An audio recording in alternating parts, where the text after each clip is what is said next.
My own position is that I would be for all choices up to the point of abortion being used as an instrument of birth control. I would be against that. But anything short of that, I don't see why not. And same-sex marriage?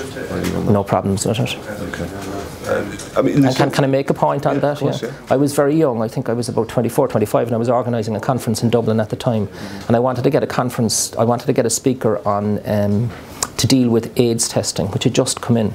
And I spent an afternoon in the company of David Norris in his house, and I still remember it to this day, you know. And I left that. I mean, he gave a powerful speech at the time, and I remember leaving that knowing what it meant then to be a brilliant person but gay, instead of your gayness. Describing who you are. So there's absolutely no reason why in the world, as far as I'm concerned, gay people shouldn't have the right to marry.